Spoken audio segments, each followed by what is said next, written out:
ہر ایک کو درجات دیے اور ہر ایک کو اپنی رحمتوں اور اپنی محبتوں سے نوازا۔ ایسی ہی ایک شخصیت سیدنا فضیل بن عیاض رضی اللہ تعالیٰ عنہ ہیں۔ آج ان پر گفتگو کرنے کے لیے میرے ساتھ پینل موجود ہے بہت بڑے ایک یونیورسٹی کے اپنے شعبہ کے صدر نشین جناب پروفیسر ڈاکٹر معین نظامی صاحب، موسٹ ویلکم، آپ کو خوش آمدید کہتا ہوں۔ اس کے بعد ڈاکٹر شبیر احمد جامی صاحب تصوف پر اتھارٹی ہیں، کئی کتب کے مصنف، میرے استاد گرامی، آپ کو خوش آمدید کہتا ہوں۔ اس کے بعد ہمارے ساتھ علامہ بدر الزمان قادری صاحب، ایک معروف عالم دین اور درد دل رکھنے والے، آج کی اس محفل میں ہمارے ساتھ گفتگو میں شریک ہوں گے۔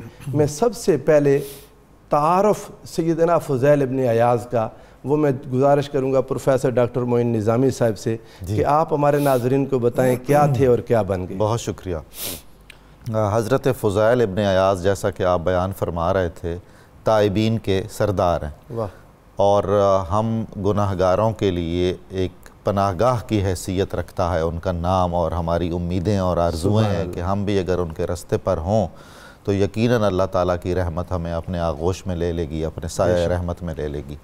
آپ کا خاندان عرب خاندان ہے، بہت معروف قبیلہ ہے بنو تمیم۔ آپ کے آباء و اجداد وہاں سے خراسان میں منتقل ہو گئے۔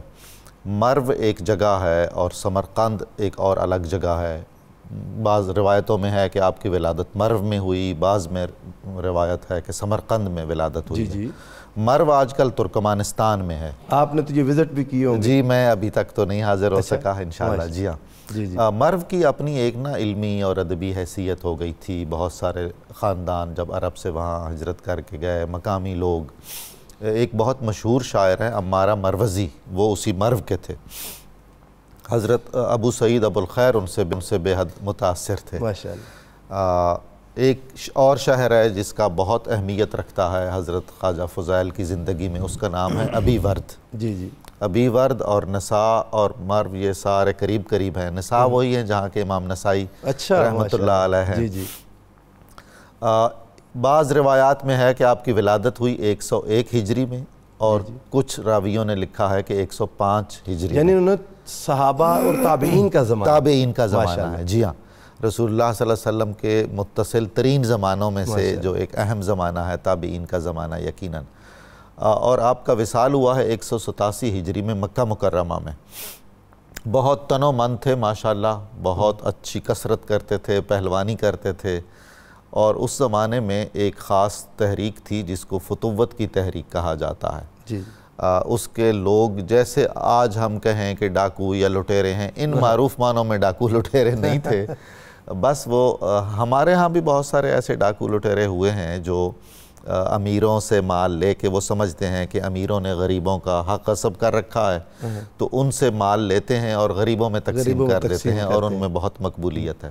اس نوعیت کی آپ کی ابتدائی زندگی ہے، لیکن عجیب و غریب بات یہ ہے ناصر صاحب کہ ایک طرف زندگی کا یہ رنگ ہے اور دوسری طرف یہ ہے کہ نہ صرف نماز روزے کی پابندی ہے بلکہ نوافل اور نفلی روزے بہت کثرت سے رکھتے تھے اس وقت بھی ماشاءاللہ، یعنی دل میں کوئی ایک محبت کی اور دین سے وابستگی کی چنگاری موجود تھی۔ پھر آگے مزید بات کرتے ہیں تو جی بسم اللہ۔ جناب میں گزارش کروں گا شبیر احمد جامی صاحب، ان کے احوال میں آپ کے پیر و مرشد خواجہ عبد الواحد بن زید رضی اللہ تعالیٰ عنہ، امام ذہبی نے ان کو شیخ العباد قرار دیا۔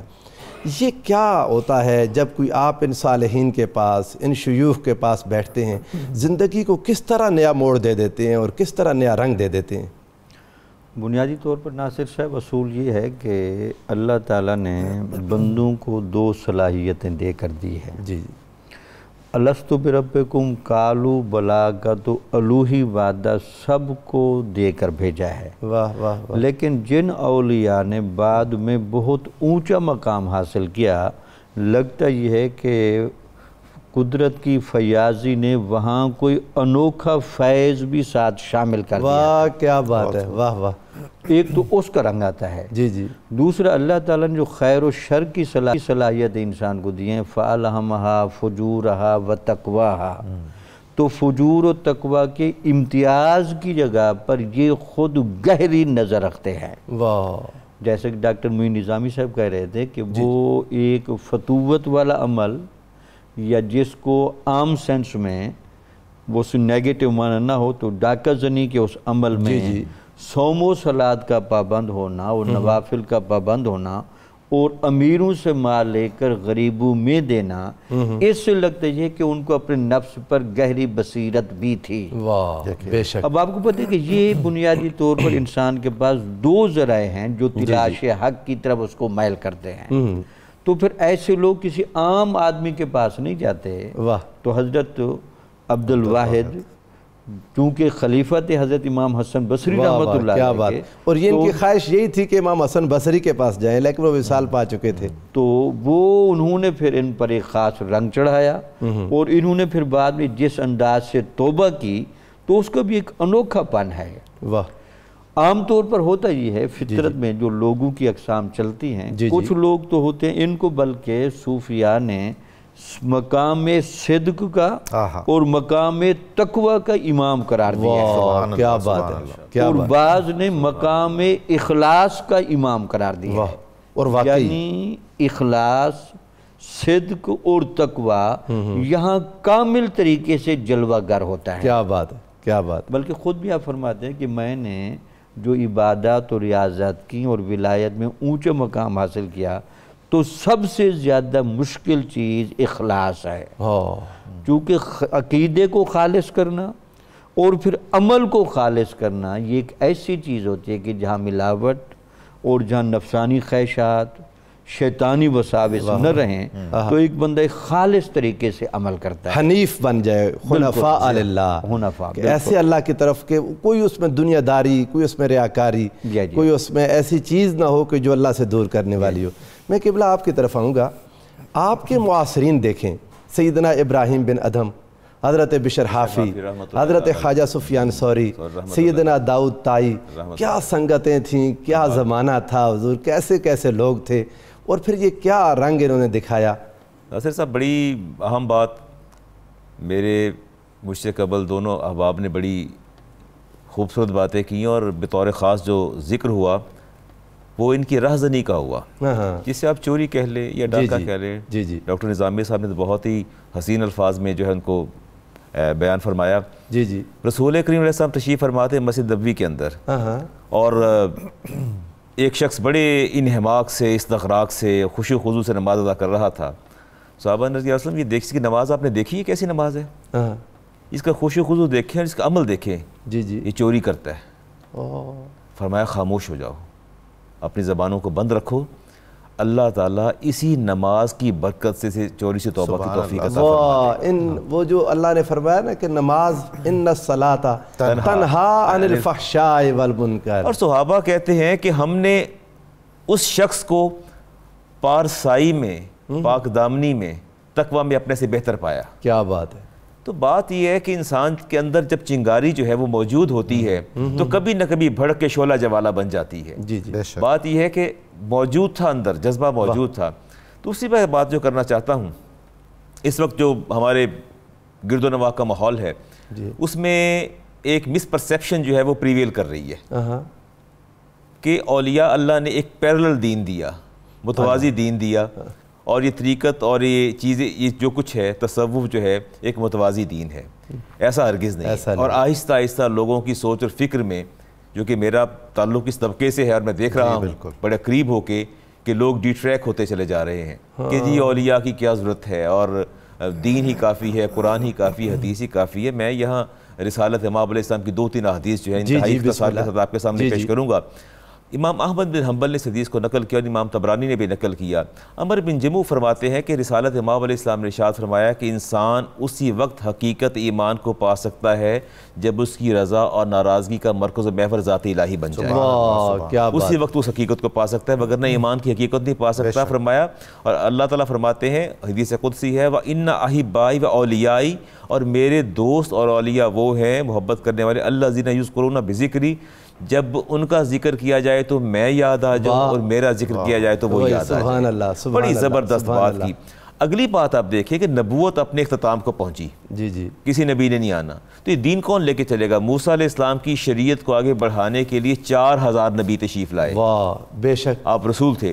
آپ دیکھیے اللہ کے رسول کے بعد، نبی کریم علیہ السلام کے بعد نبوت تو ختم ہوئی، اب دین لے کے چلنا ہے اولیاء نے، صلحاء نے، علماء نے، یہی وارث انبیاء نے اور مجددین نے، مجددین نے، صحیح فرمایا آپ نے۔ جی جی۔ اور میرے نبی نے ارشاد فرمایا ہوا ان احب عباد اللہ الذین یحبون اللہ الی عبادہ، ان اللہ والوں کا پہلا کام تو یہ ہے کہ لوگوں کے دلوں کے اندر اللہ کی محبت کو راسخ کرتے ہیں، پہلا کام یہ ہے۔ اور دوسرا، دو مشن ہوتے ہیں جی، دو چیزیں ان کی پیش نظر ہوتی ہیں۔ پہلا تو اللہ کی محبت بندوں کے دلوں میں راسخ کرنا، وَيَسْعَوْنَ فِي الْأَرْضِ بِالنَّصِيحَةِ، اور دوسرا مخلوق کی خیر خواہی کا اہتمام کرنا زمین کے اندر۔ اور دیکھیں آپ حضور نبی کریم صلی اللہ علیہ وسلم سے جب سوال ہوا، حضرت جبریل امین نے جو حدیث جبریل مشہور ہے، اس میں ایک اسلام جو عبادات ہیں، ایک ایمان جو عقائد ہیں، جو احسان ہے وہ کوئی انسان سمجھے تو صحیح، وہ وہی راستہ ہے جو ان اولیاء کا تھا۔ اور جب قرآن کہتا ہے وَإِذَا سَمِعُوا مَا أُنزِلَ إِلَى الرَّسُولِ تَرَىٰ أَعْيُنَهُمْ تَفِيضُ مِنَ الدَّمْعِ مِمَّا عَرَفُوا مِنَ الْحَقِّ، یہ حضرت فضیل بن عیاض کا ذکر کہ جب قرآن سنتے تو کیا حال ہوتا، کچھ اس کا تذکرہ فرمائیں۔ آپ کوفہ تشریف لے آئے اور وہاں استفادہ کیا، آپ نے جن ہستیوں سے فیض پایا ہے وہ بھی کمال ہستیاں ہیں۔ حضرت امام جعفر صادق ہیں، واہ، یعنی امام شریعت و طریقت ہیں، خانوادہ رسول کے جن میں شریعت و طریقت اکٹھی ہے، اور حضرت امام ابو حنیفہ ہیں رضی اللہ تعالیٰ عنہ، وہ ہستی ہیں جنہیں داتا صاحب جیسے بزرگ اپنا آئیڈیل جانتے ہیں اور اپنے محبوب شخصیتوں میں شمار کرتے ہیں۔ اور پھر وہ زمانہ بھی وہی ہے جہاں تابعین موجود ہیں جنہوں نے براہ راست صحابہ سے فیض حاصل کیا ہے، اور نسبت رسول صلی اللہ علیہ وآلہ وسلم میں صرف صحابہ کے بعد ان کا درجہ آتا ہے۔ تو اس بابرکت عہد میں کوفہ ایک بہت بڑا مرکز تھا، وہاں آپ نے علوم و فنون کی تحصیل کی، اور جب آپ میں انقلاب روحانی آیا جس پر ہم بات کر لیں گے، تو اس کے بعد ایک خلوت کی آپ کو ہمیشہ ضرورت رہتی تھی۔ آپ سمجھتے تھے کہ جتنا وقت ضائع ہو گیا ہے اس کا ازالہ کرنے کے لیے اب مخلوق اور اس کی آزمائشوں اور ابتلاؤں سے الگ تھلگ رہ کے خدا تعالیٰ کی بارگاہ میں حاضر رہنا چاہیے۔ وہ جو عہد ہے جب ابھی ہم رسمی توبہ یا اس کے اعلان سے پہلے کا زمانہ ہے حضرت کا، تو پوری سلطنت اسلامی میں حضرت فضائل کے نام سے خوف کھایا جاتا تھا، ڈرتے تھے لوگ، اور قافلے چلتے ہوئے پہلے یہ معلوم کرتے تھے کہ اس رستے کے آس پاس کہیں فضائل یا ان کے ساتھیوں کا تو کوئی گزر نہیں ہے۔ آپ دیکھیے کہ ایک آدمی جو راہزنی میں مشہور ہے، پھر اللہ تعالیٰ نے اسے قلوب کا راہزن بنا دیا ہے، یعنی اس نے نا عشق کے میدان میں جو کارہائے نمایاں انجام دیے، آج ہم اسی سلسلے میں انہیں یاد بھی کر رہے ہیں۔ بے شک بے شک۔ تو آپ فرماتے تھے کہ مجھے الجھن تو ہوتی تھی جب کبھی کبھی میں قافلوں سے یہ سنتا تھا، بہت سارے قافلوں سے، کہ ادھر سے دھیان رکھنا، بچ کے رہنا، کہیں فضائل نہ آ جائے۔ اچھا، مائیں اس زمانے میں بچوں کو خوف زدہ کرنے کے لیے ڈرایا کرتی تھیں کہ چپ کر جاؤ نہیں تو فضائل آ جائے گا، اور یہ بغداد تک جو خلافت عباسی کا مرکز تھا وہاں تک یہ آپ کے نام کا اس حیثیت میں تھا، اور کہ جی فضائل فضائل فضائل، ایک دہشت اور خوف کی کیفیت ہوتی تھی۔ عجیب بات یہ ہے کہ یہ جس کو ہم راہزن کا کہہ رہے ہیں، اور جو اس راہزنی کے زمانے میں بھی نمازیں اور نوافل ادا کرتا ہے، وہ جس کسی کا بھی مال لیتے تھے درج کر لیتے تھے، ایک دفتر رجسٹر بنایا ہوا تھا، بھئی کھاتا، اس میں اندراج کر لیتے تھے، اور جو ان کے ساتھی لوٹ مار کرتے تھے ان کو بھی انہوں نے حکم دے رکھا ہوا تھا کہ آپ نے جس سے جو مال لینا ہے وہ واپس آ کے مجھے لکھوانا ہے۔ اس سلسلے میں بہت ایک دلچسپ واقعہ بھی بیان کیا جاتا ہے کہ قافلہ جا رہا تھا، اس میں سے ایک آدمی کے پاس 1000 دینار کی تھیلی تھی۔ اچھا، اسے اب معلوم ہو گیا کہ فضائل اور ان کا وہ موجود ہے تو یہ تو مال میرا چھن جائے گا۔ وہ تھیلی لے کے الگ ہو گیا، اور اس نے دیکھا کہ وہ محو عبادت ایک عابد و زاہد ہے، اس کے پاس اس نے تھیلی رکھوائی امانتاً، وہ حضرت فضائلی تھے۔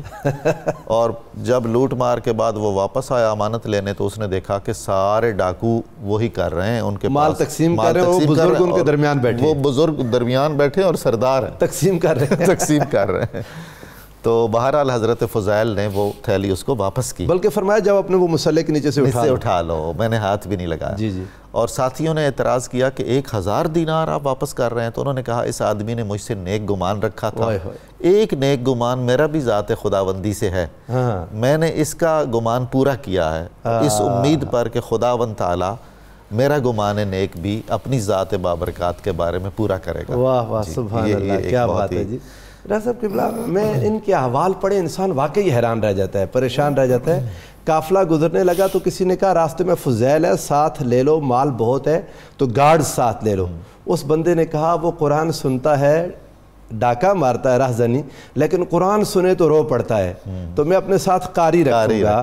اور قاری قرآن پڑھتا جاتا تھا، حضرت فضیل بن عیاض کے قریب سے گزرا تو وہ قرآن کی آیت پڑھی، الم یأن للذین آمنوا ان تخشع قلوبہم لذکر اللہ وما نزل من الحق۔ جب یہ آیت پڑھی آپ کا دل نرم پڑ گیا۔ یہ قرآن سن کے روتے بہت تھے، یہ کیفیت کیسے آتی ہے؟ بنیادی صاحب وجہ یہ تھی کہ جیسے بنیادی چنگاری تو ان کے اندر پہلے تھی، اور پھر وہ سوچتے رہتے تھے کہ میں اس راہ سے نکلوں کیسے۔ جب بندہ جو اللہ نے آپشن انسان کو دی ہے اختیار، اس میں اگر خود رکا رہے تو اللہ تعالیٰ اس کو رکنے دیتا ہے، لیکن اگر وہ خود آگے بڑھے تو اللہ تعالیٰ کی رحمت بڑھ کر تھام لیتے ہیں۔ وہ جو قرآن میں کہا نولہ ما تولا، جدھر جاتا ہے پھر آگے بڑھا دیتے ہیں، پھر آگے اللہ تعالیٰ بڑھاتا ہے۔ تو چونکہ یہ جو لا یمسہ الا المطہرون ہے نا، کیا بات، کہ قرآن کا ظاہر تو آپ بے وضو نہیں چھو سکتے، لیکن قرآن کا باطن آپ کو باطنی طہارت سے ملے گا۔ اب چونکہ ان کے اندر باطنی طہارت بھی کافی تھی اور اسی راہ پر چل پڑے تھے اور تائب بھی ہو گئے تھے جیسے آپ نے دیکھا، تو پھر جب اگر وقت دیں تو آپ کی اجازت سے 2-3 کالرز کو لے لیں، آپ کی بات جاری رہے گی۔ جی بسم اللہ۔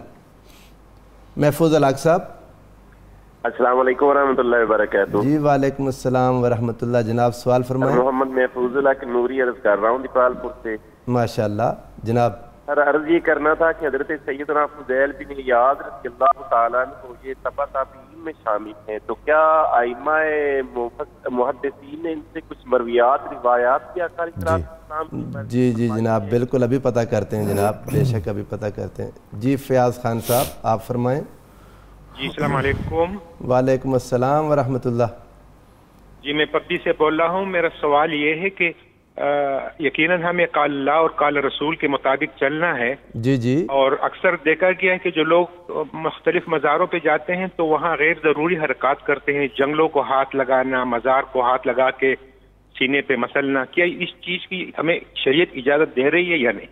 ابھی پتہ کرتے ہیں جناب۔ نیکسٹ جناب ڈاکٹر حبیب شاہ صاحب۔ جی ڈاکٹر حبیب شاہ سرگودہ جاوریاں سے۔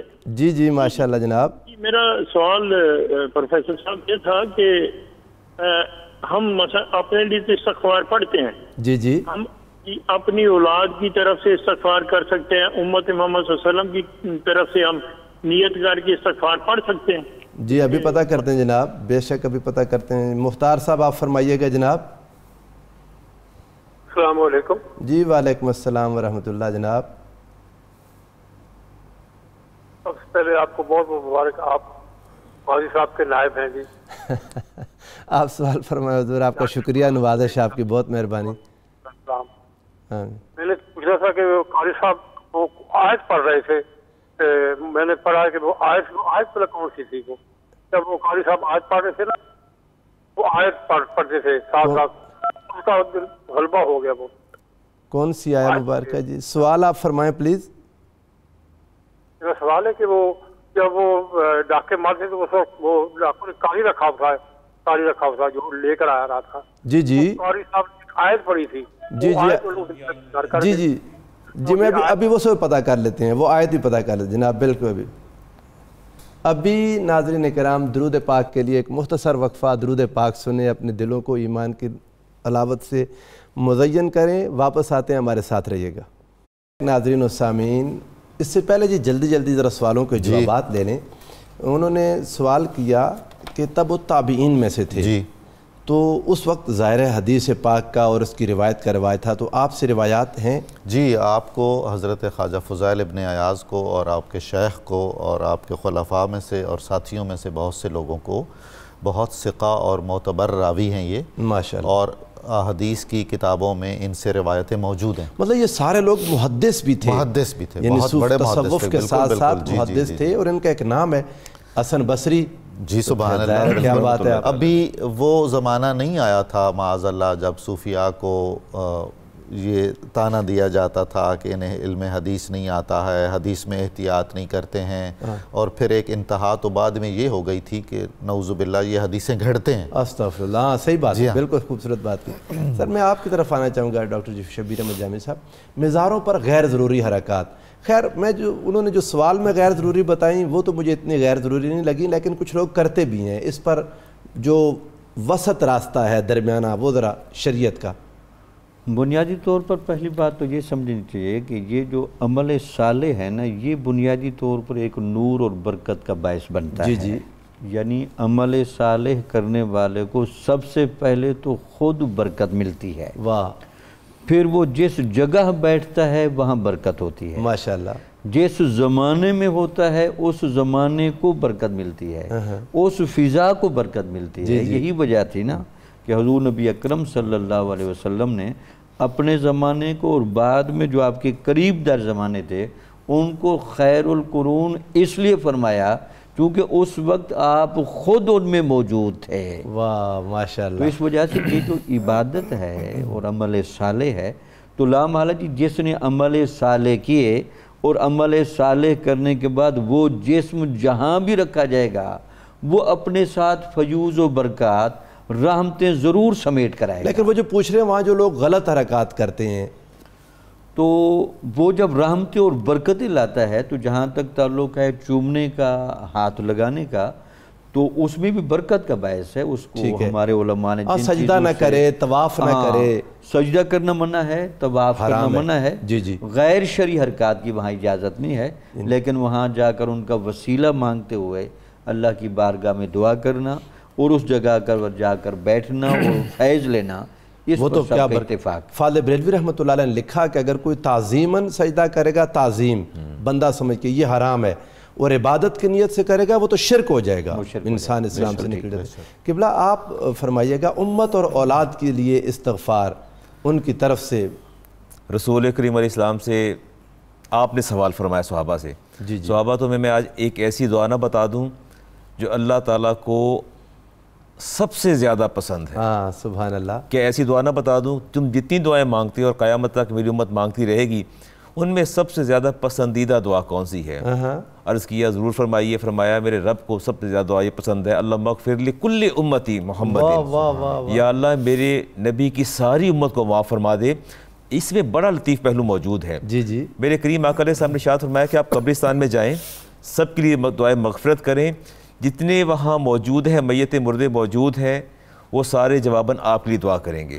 میں اسی سے استنباط کرتا ہوں کہ جب آپ پوری امت مصطفیٰ علیہ السلام کی دعا کریں گے وہ یقیناً ان کی دعائیں آپ کے حق میں قبول ہو جائیں گی. اچھا پھر حضور ایک اور پہلو، اتنے زیادہ لوگوں جب پوری امت کے لیے دعا کرے گا ان سب لوگوں کے ساتھ نیکی کرنے کا بھی اجر مل جائے گا، وہ بھی ملے گا. دعا کا ثواب ہے اور دوسرا امت کے ساتھ نیکی کا ثواب مل جائے گا.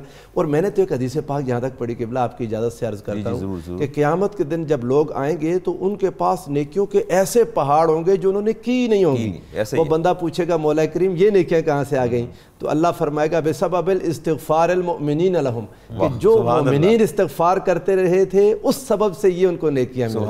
سبحان اللہ. اور وہ جو ایک مختار صاحب نے پوچھا آیت مبارکہ راستے میں، وہ الم یأن للذین آمنوا ان تخشع قلوبہم لذکر اللہ وما نزل من الحق، پوری آیت مبارکہ پڑھ لیں. یہی آیت مبارکہ تھی کہ آپ کا دل بدل گیا. ہم آتے ہیں ادھر گفتگو کی طرف کہ جب یہ توبہ تائب ہو گئے اس کے بعد قائم اللیل صائم الدہر ہمیشہ کے لیے جب آپ کے پاس ہارون الرشید آیا اور اس نے کچھ نصیحتیں پوچھیں کہ میرے لیے نصیحت کریں، وہ بڑا ہی معنی افروز واقعہ اگر آپ اس کو جی وہ بہت طویل واقعہ ہے اور بہت سبق آموز ہے اور بہت ہی معنی خیز. بادشاہوں کے ساتھ اولیاء کریں کیا، بالکل، اور دنیا سے کیسے دور رہیں. جی حضرت فضیل کی شخصیت اپنے توبہ کے بعد ایسی مشہور و معروف ہو گئی تھی پورے جہان اسلامی میں، اور مکہ میں چونکہ آپ کا قیام تھا تو حج کے جو قافلے آتے تھے وہ وہاں صالحین سے ملاقاتیں بھی کیا کرتے تھے. یہی خواہش ہارون الرشید کی بھی تھی.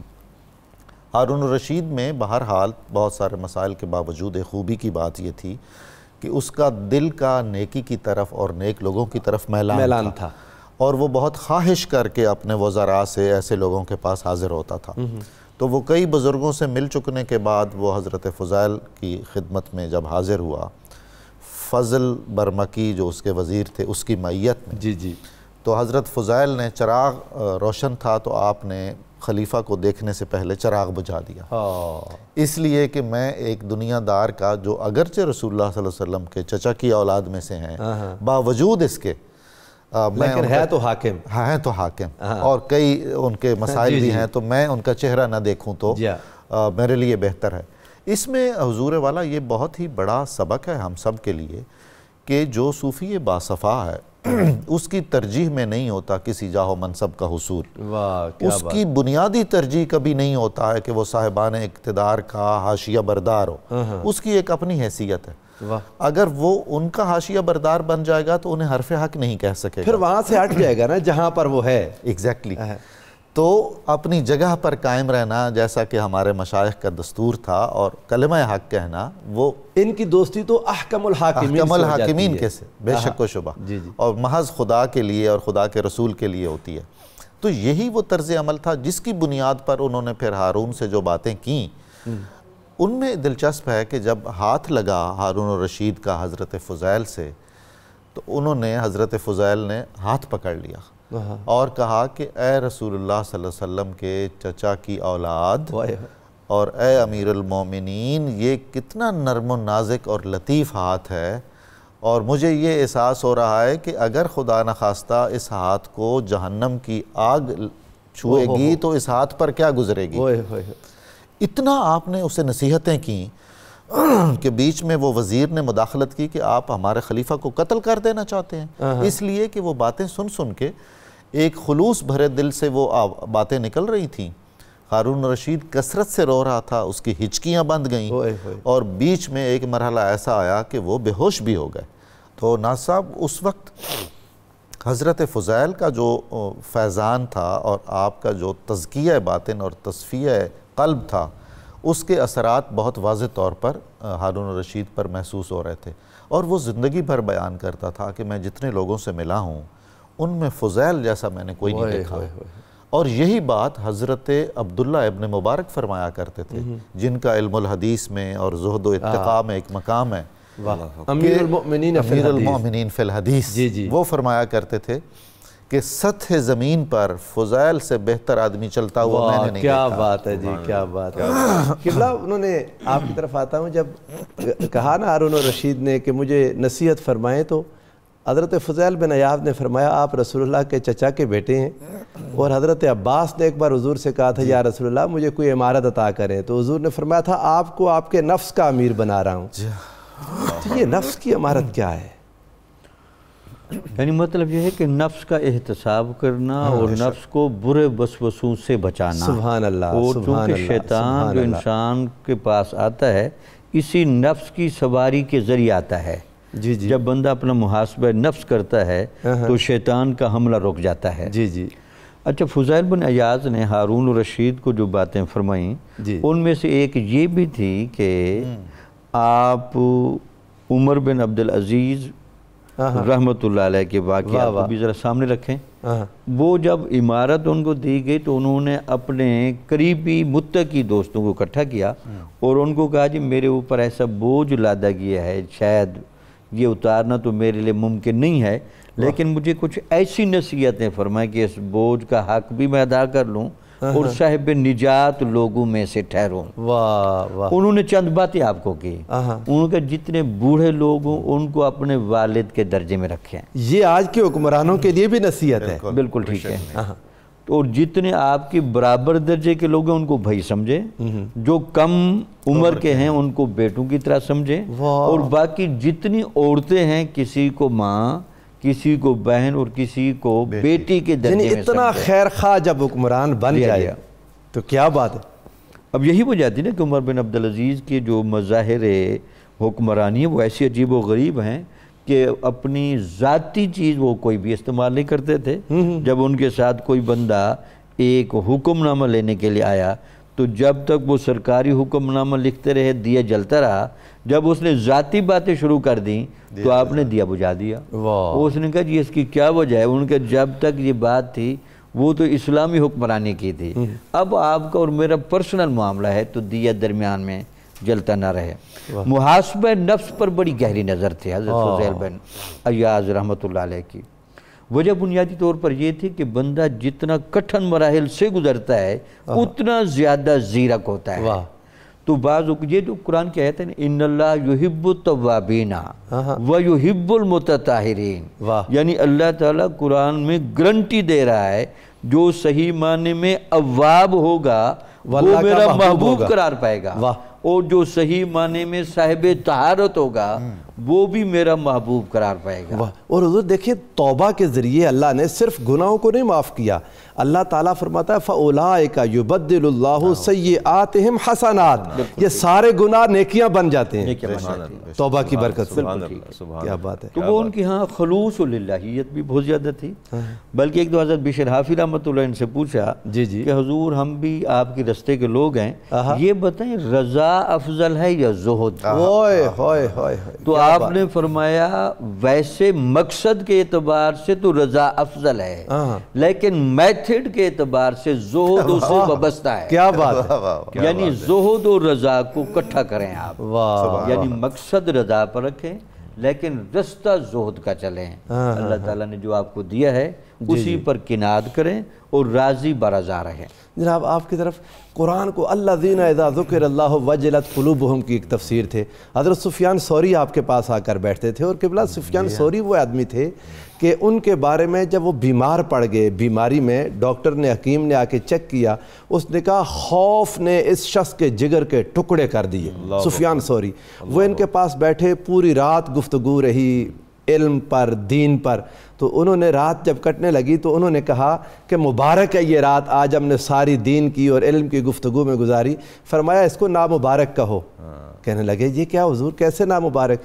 فرمایا پوری رات تم یہ چاہتے رہے کہ اس سے اچھی بات سنوں، اور میں اسی سوچ میں رہا کہ تمہارے ہر سوال کا کوئی اچھا جواب دوں۔ کیا یہ اچھا ہوتا؟ تنہائی ہوتی، بکا ہوتا، گریہ ہوتی، مناجات ہوتی، لذت شوق ہوتی۔ سبحان اللہ۔ وَلِمَنْ خَافَ مَقَامَ رَبِّهِ جَنَّتَانِ، میرے نبی میرے رب نے ارشاد فرمایا کہ جو میرے سامنے کھڑا ہونے سے ڈر گیا اس کو ایک نہیں دو جنت عطا فرماؤں۔ رسالت امام علیہ السلام نے ارشاد فرمایا کہ بندے کی آنکھ اگر اللہ کے خوف سے بہہ نکلے، بلکہ یہاں تک آیا کہ اگر آنکھ سے ایک آنسو ڈھلک کے رخسار پر آ جائے اللہ تعالیٰ اس ایک آنسو سے بھی جہنم کی آگ کو بجھا دے گا۔ یہاں میں ایک بڑی اہم بات کرنا چاہتا ہوں آپ کی اجازت سے۔ جی بسم اللہ۔ فضیل بن عیاض فرماتے ہیں کہ جب میرے خچر کی عادت بگڑتی ہے تو میں سمجھ جاتا ہوں کہ میری کہیں نہ کہیں کوتاہی ہے یا مجھ سے گناہ یا غلطی ہوئی ہے۔ میں اس کو تھوڑا ایکسپینڈ کروں گا۔ جب تک بندہ اللہ کے احکامات کے تابع رہتا ہے، اطاعت گزار رہتا ہے، اللہ تعالیٰ مخلوق کو اس کے سامنے رکھ دیتا ہے اور وہ مخلوق بھی اطاعت گزار رہتی ہے۔ لیکن جب بندہ رب کی نافرمانی کرتا ہے پھر مخلوق بھی جو ہے، رب کی مخلوق جو ہے وہ بھی پھر انحراف کرتی ہے۔ آج عصر حاضر میں دیکھیے لوگوں کو گلہ ہے کہ اولاد ہماری بات نہیں سنتی، شاگرد ہمارا احترام نہیں کرتے، بہت بیوی ہماری بات کو جو ہے وہ سیٹ اسائیڈ کرتی ہے۔ سوال یہ پیدا ہوتا ہے کہ پہلے اپنا محاسبہ تو کیا جائے، کیا ہم نے کہیں اپنے مالک کی نافرمانی تو نہیں کی جس کے نتیجے کے طور پہ سب کچھ ہو رہا ہے؟ اور آپ فرماتے ہیں کہ مجھے اپنے خچر کی عادت کے بگڑنے سے اندازہ ہوتا ہے کہیں نہ کہیں گناہ یا غلطی ہو گئی، تو کیا ہمیں اپنا احتساب اکاؤنٹیبلٹی نہیں کرنی چاہیے کہ ہم سے غلطی تو نہیں؟ دیکھیں سینسٹیوٹی آپ دیکھیے، اور آپ کے صاحبزادے آپ کی گود میں بیٹھے تھے اور کہا کہ کیا آپ مجھ سے محبت کرتے ہیں؟ کہا بہت محبت کرتا ہوں۔ اور اللہ سے محبت کرتے ہیں؟ تو کہا اللہ سے کرتا ہوں۔ تو بیٹے نے بڑی پیاری بات کہی کہ ایک نیام میں دو تلواریں نہیں سما سکتی، ایک کنگڈم سلطنت کے اندر دو حکمران نہیں ہو سکتے، اسٹیٹ ان سٹیٹ نہیں ہو سکتی، ایک دل کے اندر دو محبتیں کیسے ہوں گی؟ آپ فرماتے ہیں، آپ بیٹے کی بات سن کے خاموش ہو گئے۔ فرماتے ہیں کہ بیٹا جواباً جو آپ نے بات کی وہ بڑی زبردست ہے، جب تم سے کوئی سوال کرے کہ اللہ سے محبت کرتے ہو تو خاموش ہو جایا کرو۔ آپ سے پوچھا کہ اس خاموشی کی حکمت کیا ہے؟ فرمایا اگر تم کہتے محبت کرتا ہوں تو یہ محبان الہی کے طریق کے خلاف ہے، اور اگر انکار کرتے ہو تو ویسے کافر ہو جاؤ گے۔ اگر مجھ سے پوچھا علامہ صاحب اللہ سے محبت کرتے ہیں تو میں کہوں ہاں، تو میں نے محبت الہی کے تقاضے پورے نہیں کیے، جھوٹ ہو جائے گا۔ اگر میں نہ کہتا ہوں دائرہ اسلام سے خارج ہو جاؤں گا۔ تو بات ہے اللہ والوں کا بنیادی کام ہی یہ ہے کہ مخلوق خدا کے دلوں میں اللہ کی محبت کو راسخ کرنا، اللہ کے حبیب کی محبت کو راسخ کرنا، جادۂ مستقیم پر چلانا. یہ ڈاکٹر صاحب قبلہ فرماتے تھے آپ کا ایک فرمان، طوبیٰ لمن استوحش من الناس وانس بربہ، مبارک ہو اس کو، لوگوں سے جس کو وحشت آتی ہے اور اللہ سے جس کو انس آتا ہے، وبکا علی خطیئتہ، اور اپنی خطاؤں پر روتا ہے. آپ کی راتیں، وہ کیا کسی نے کہا تھا، رات پہوے تے بے دردانو سکھ دی نیندر آوے تے درد مندانو تانگ سجن دی ستیاں آن جگاوے. یہ کیا آواز ہوتی ہے جو ہم نہیں سن پاتے؟ ایسا ہی ہے جناب، یہ ایسا دل و دماغ میں ایک تغیر اور انقلاب واقع ہوتا ہے. جب آپ نے توبہ کے بعد مکہ مکرمہ جانے کا تہیہ کیا تو آپ نے اپنی حرم سے، اہلیہ سے یہ کہا کہ میں نے اب رستہ بدل لیا ہے اور اب ساری زندگی میں نے تو خدا کے لیے وقف کر دی ہے اور میں مکہ مکرمہ جا رہا ہوں، تم چاہو تو میں تمہیں آزاد کر دیتا ہوں تاکہ تم عقد ثانی کر لو. تو ان اللہ کی بندی نے کہا کہ جہاں آپ دین دنیا میں آپ کے ساتھ، تو وہ بھی سارا کچھ چھوڑ کے ان کے ساتھ چلی گئیں. عام طور پر یہ بتایا جاتا ہے کہ آپ کی اولاد نرینہ زندہ نہیں رہی اور آپ کی اولاد کا سلسلہ نہیں چلا، لیکن ایسا ہے نہیں. 9ویں صدی ہجری میں ایک کتاب لکھی گئی تھی، جنت المعلا کے مدفونین کے لوح مزار اس میں اکٹھے کیے گئے تھے. وہ آپ کا جوان بیٹا اللہ سے ڈرنے والا. جی بالکل، کتبے وہاں موجود ہیں. تو وہ اس کتاب کا نام ہے الشرف الاعلیٰ، جنت المعلا کے وزن پر مکہ مکرمہ کی قبرستان کے. اس میں حضرت فضیل بن عیاض کی قبر مبارک کا کتبہ بھی موجود ہے. آپ کے صاحبزادے جن کی کنیت ابو عبیدہ ہے ان کا کتبہ موجود ہے، اور عمر بن ابو عبیدہ کا کتبہ بھی موجود ہے. اس کا مطلب یہ ہے کہ 9ویں صدی تک آپ کی قبر بھی محفوظ تھی، آپ کے خاندان کے بزرگوں کی قبریں بھی موجود تھیں، اور ممکن ہے کہ ان کے بعد بھی آپ کی اولاد کا سلسلہ قائم رہا ہو. بے شک یہ بات یہی سمجھا. جی ایسا ہے. جو آپ نے بات کی ہے وہ بالکل ایسی عجیب و غریب بات ہے. جو نفیس اور لطیف روحیں ہوتی ہیں جن میں تقوی اپنے کمال کو پہنچا ہوا ہو، خوف خدا کی انتہا ہوئی ہوتی ہے، وہ لطیف سماعتیں، روحانی سماعتیں، وہاں وہ آواز آ جاتی ہے. صوفیاء نے لکھا ہے کہ جو الستو بربکم والی جو آواز ہے، تو اس وقت بعض سعید روحوں نے یہ سنا تھا عالم بالا میں کہ کیا میں تمہارا محبوب نہیں ہوں. بعض نے یہ سنا تھا کہ کیا میں ہی تمہارا اکیلا مقصود نہیں ہوں. بعض نے سنا کہ کیا میں ہی تمہارا رب نہیں ہوں. جیسی طبیعت تھی ویسا سنا. اور پھر ان کی ساری زندگیاں اسی طرح گزریں، اس وعدے کی پاسبانی میں، وعدے کی پاسداری میں اور وفاداری میں اور اس میں استقامت میں. بے شک. اور ڈاکٹر صاحب قبلہ آپ کی تعلیمات بے انتہا یعنی حکمت سے بھرپور. آپ فرماتے تھے کہ 5 من علامات شکا بدبختی کی 5 علامات بیان کی. القسوۃ فی القلب، جن میں پہلی کہی دل کا سخت ہو جانا. یہ دل کا سخت ہونا کیا ہے جی؟ ثم قست قلوبکم، دل سخت کیسے ہو جاتا ہے؟ بنیادی طور پر وہ جو معین نظامی صاحب نے اشارہ کیا کہ دل کی سختی بندے کے اندر چونکہ نیکی اور برائی کی صلاحیتیں تو ہیں، جب یہ اس بیلنس کو خود خراب کرتا ہے تو پھر خدا کا قانون قدرت حرکت میں آتا ہے.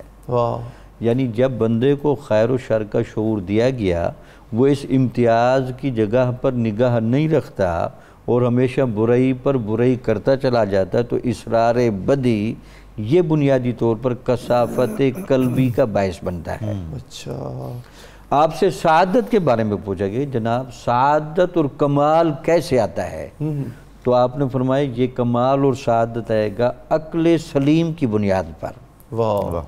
پھر آپ سے پوچھا کہ عقل سلیم کی تربیت کیسے ہوگی، تو آپ نے کہا علم کے ذریعے. آپ سے پوچھا کہ علم کیسے آئے گا، آپ نے کہا صبر کے ذریعے. یعنی پہلے صبر، پھر علم، پھر عقل سلیم کا ارتقا، پھر حصول سعادت. یعنی بات شروع ہوگی صبر سے.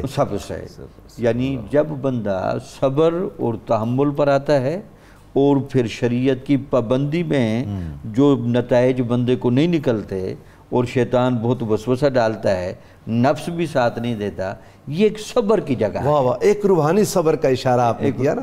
ایک تو ہے کہ دنیا کے ملنے نہ ملنے یا دنیا کی تکالیف پر صبر کرنا. صبر کی ایک قسم جو آپ نے ابھی بتائی بالکل نہیں ہے کہ انسان نے عبادت کی، دعا کی، نتیجہ نہیں نکلا، اس پر بھی صبر کرنا. اس پر بھی صبر کرنا. واہ، اور یہ صبر مشکل ہوتا ہے صوفیاء کے نزدیک، کیونکہ انسان